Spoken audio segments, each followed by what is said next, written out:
Hi there and welcome to ACN TV 1. Manis Lacolombe here. Last week on our very first broadcast entitled Le Pasteur Répond, we spoke about salvation in Jesus Christ, and our guest, Pastor Bienvenu Mukuna, answered your question regarding salvation. What is salvation and how do I maintain my salvation? Do you want to know what it means when somebody says, I am a born again Christian? And do you also want to know what happens in the spiritual realm when somebody becomes a born again? If you want to know the answer to those two questions, stay tuned because those two questions and many more are going to be answered on Le Pasteur Répond with Evangelist Patrick Lacolombe, and I will meet you right after it.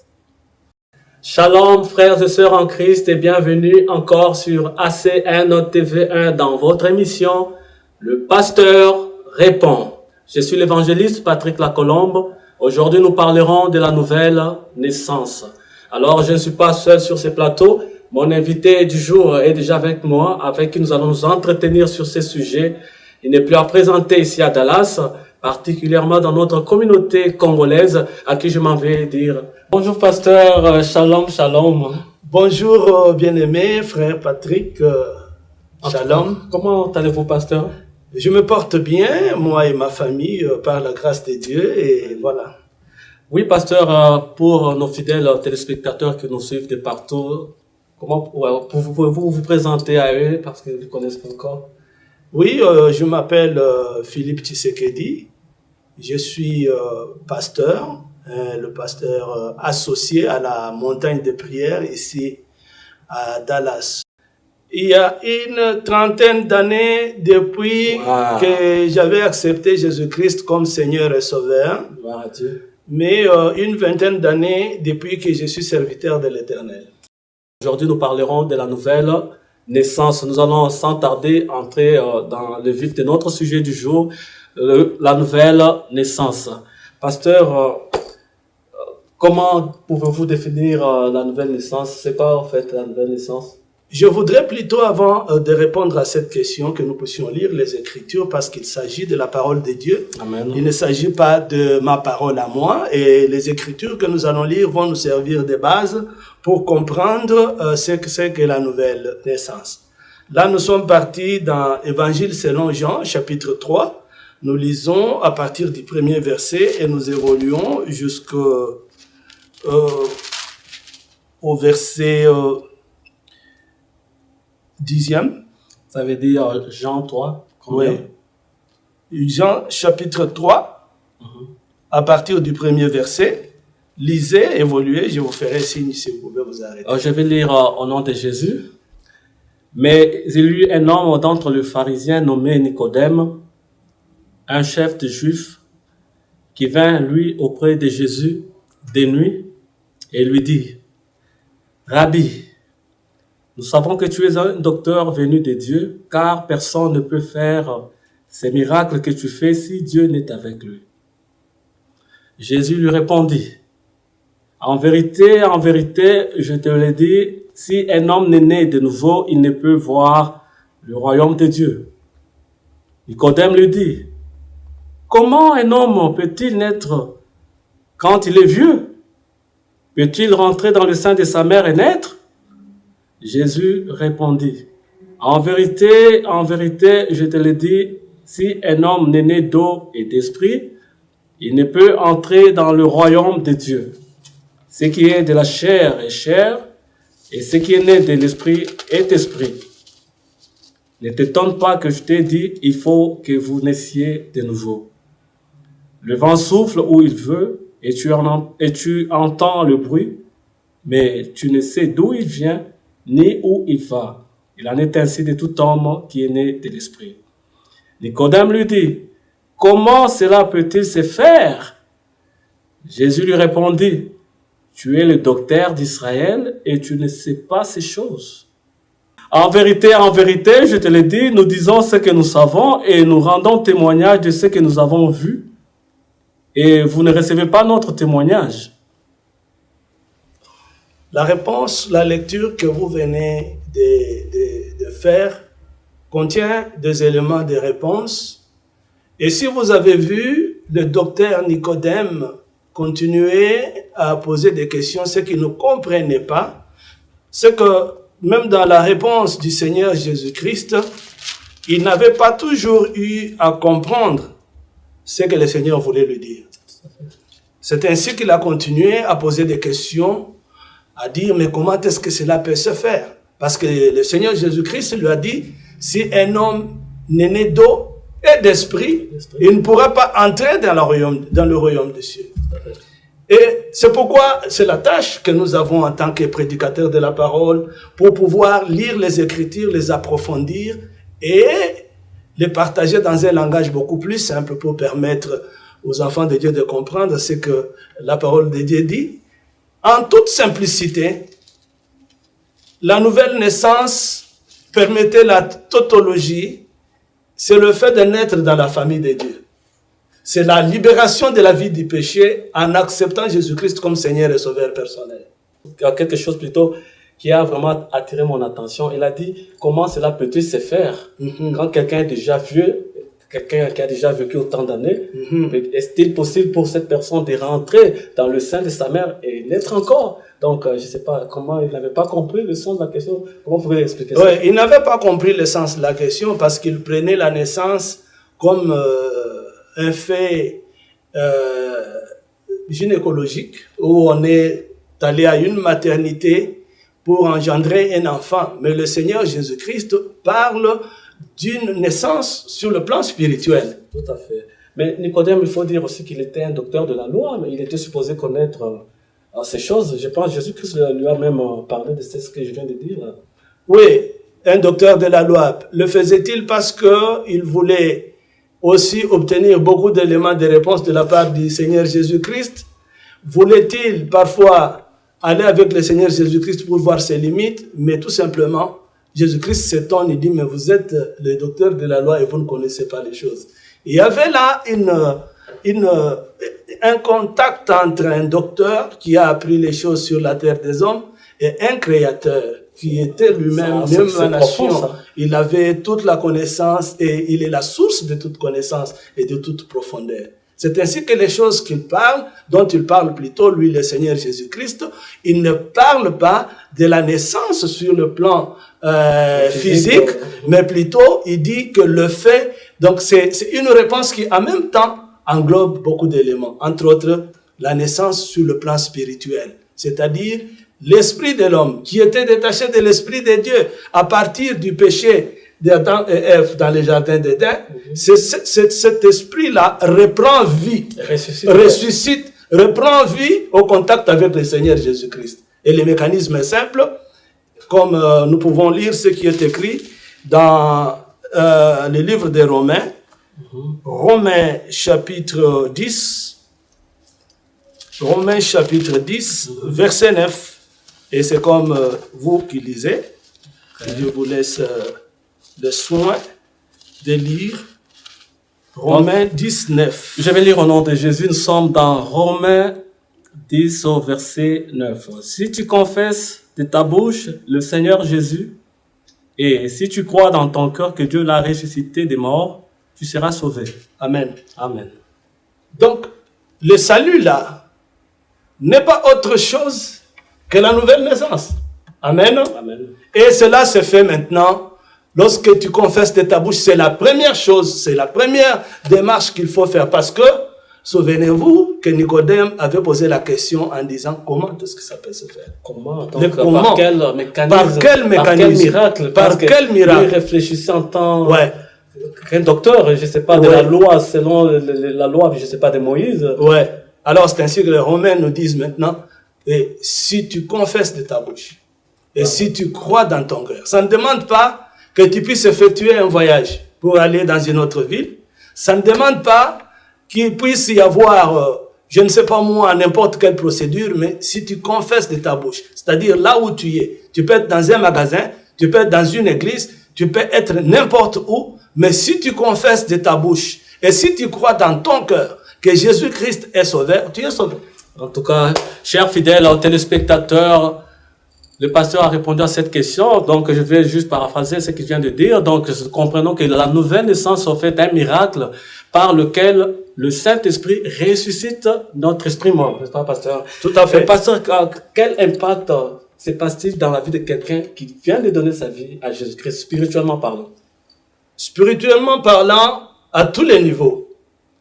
En dehors de l'homme, il y a une fête au ciel. Comme la Bible dit, que Amen. Lorsque quelqu'un quitte de l'empire des ténèbres pour entrer dans l'empire des lumières, au moyen de l'acceptation du Seigneur Jésus-Christ comme Seigneur et Sauveur, il y a une fête au ciel, où les anges se réjouissent et célèbrent pour une seule âme. Ça montre la valeur de l'âme.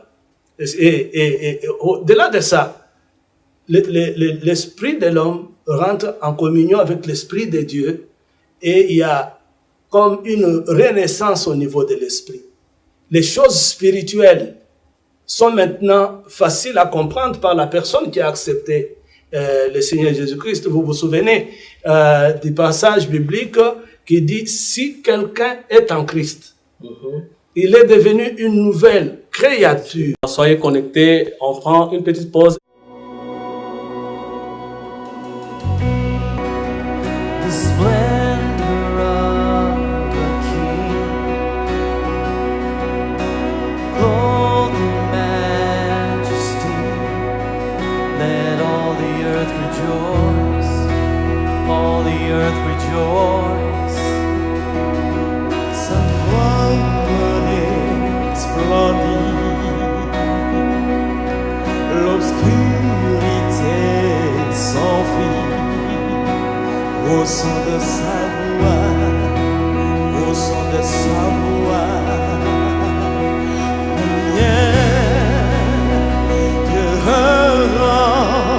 chantons-le combien Dieu répond, et tous verront combien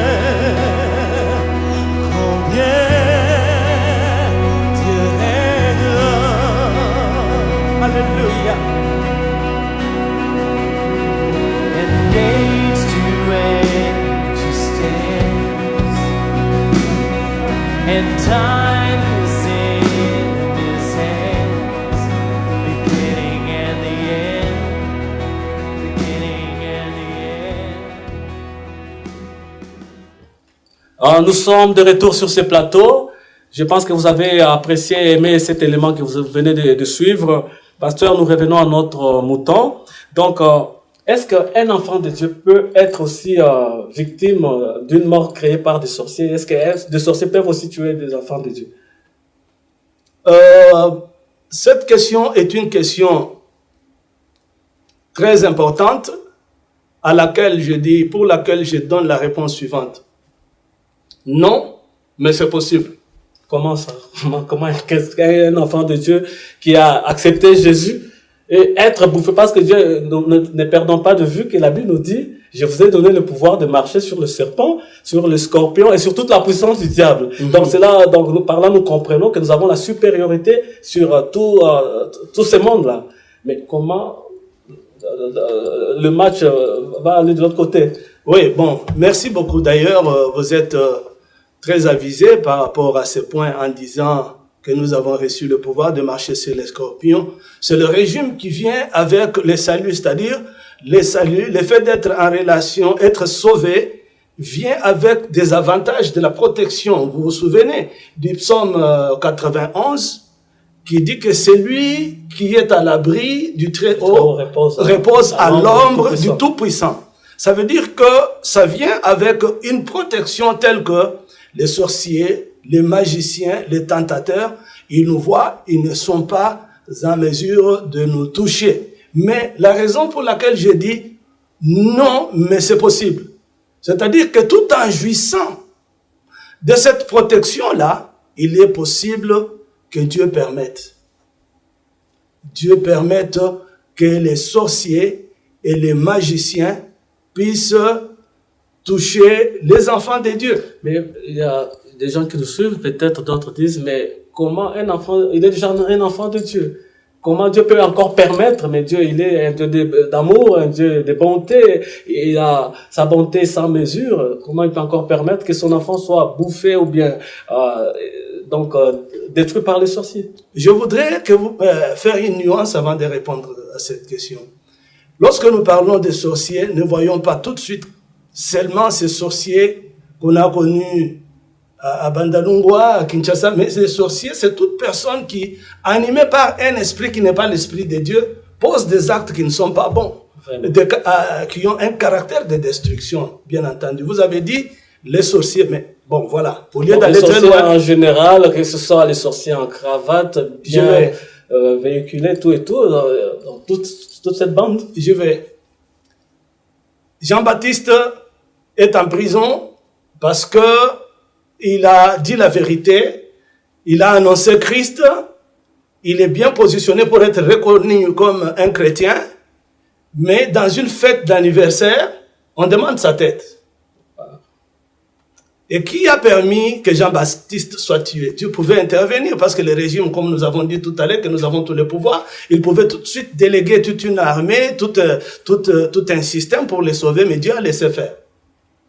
Étienne, qui était au début de sa carrière, il avait reconnu Jésus-Christ comme Seigneur et sauveur personnel. Lapidé. Le Christ, il était mort lapidé. Qui avait laissé faire? Est-ce que c'est Dieu lui-même qui était venu? Mais non, on a dit que les faux témoignages avaient été dits contre Étienne, et c'est ainsi qu'il était lapidé. Regardez la mort de tous les apôtres, les disciples du Seigneur Jésus-Christ.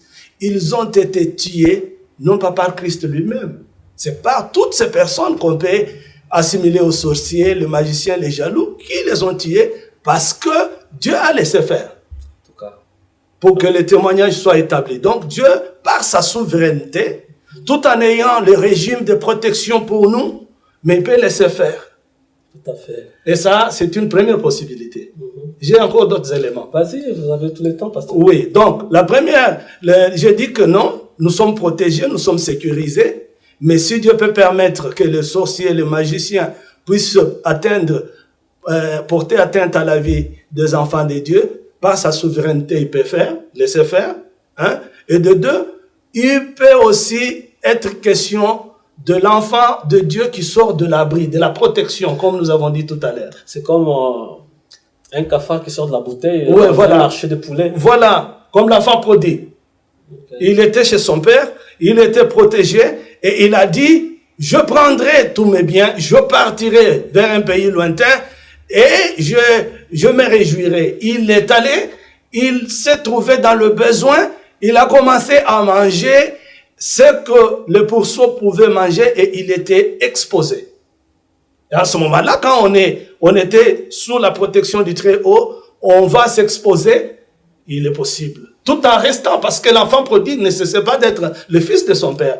Pour preuve, quand il est rentré auprès de son père l'a reconnu comme fils et il a accepté qu'il revienne dans le régime de la protection de la maison du fils. Mais voilà que quand il était dehors, il était quand même en souffrance. Et quand on est exposé comme ça, on quitte de l'abri, on peut toujours être atteint. En tout cas, bien aimé dans le Seigneur, je pense que le message est passé. Soyez vraiment vigilants à votre salut et persévérez dans la vie de prière, de consécration à Dieu pour que le diable et ses aides n'aient aucun pouvoir dans votre vie. Pasteur, nous sommes presque à la fin de notre mission. Peut-être il y a des gens qui ont été touchés par ces messages, qui veulent donner leur vie à Jésus-Christ. Est-ce que pouvez-vous les aider à faire cette démarche?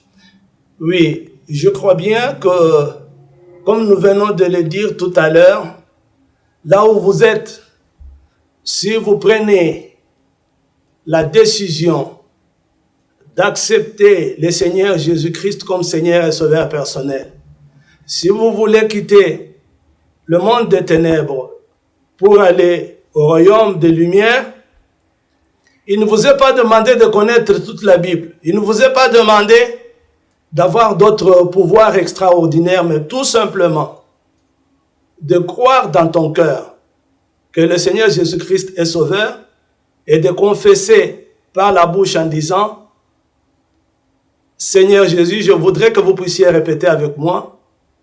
Seigneur Jésus, je t'accepte aujourd'hui comme Seigneur et Sauveur personnel. Je prends la décision de t'inviter aujourd'hui dans ma vie. Prends la direction de ma vie et dirige ma vie. J'ouvre tout mon cœur à toi afin que tu viennes y habiter et que ma vie soit soumise à ta volonté. Gloire et louange à toi, Seigneur Jésus.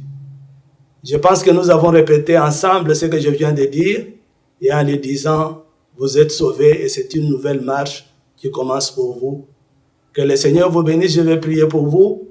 Père, je viens recommander toutes ces personnes qui ont ouvert leur cœur au Seigneur, qui t'ont accepté comme Seigneur et Sauveur personnel. Ma prière est que tu puisses marcher avec ces personnes, que tu puisses cheminer avec elles dans les méandres de la vie, afin qu'elles parviennent à te connaître, à faire ta volonté et à persévérer dans la foi. Gloire et louange à toi, Seigneur Jésus. Gloire et louange à toi, Seigneur Jésus. Bienvenue encore dans la famille des enfants de Dieu, vous qui venez de donner vos vies à Jésus-Christ. Vous avez fait la meilleure des choses qui existent sur cette terre, car nous avons été créés pour vivre éternellement à côté de notre Dieu dans la gloire. Vraiment, trouvez-vous une église où Jésus-Christ est prêché en esprit et en vérité. Cela vous aidera à grandir dans votre marche avec le Seigneur. Que Dieu vous bénisse. Pasteur, nous sommes à la fin de notre émission. En tout cas, nous vous remercions pour votre présence. Vous nous avez honorés. Vraiment, que Dieu vous bénisse. Hi there and welcome back for the little briefing. Pastor Philip Tshisekedi said that to be born again is a new life you obtain in God through Jesus Christ. And the Bible says in Luke 15 verse 7 that there is joy in heaven over one sinner that repented. Just one sinner, not two, just one sinner, and there is joy in heaven. So, if you haven't already received the Lord Jesus Christ as your personal Lord and Savior, I will invite you to do so and make heaven rejoice. Until next time, remember, Jesus Christ is Lord and He is coming back very soon. Take care of yourself and thanks for watching. Bye-bye.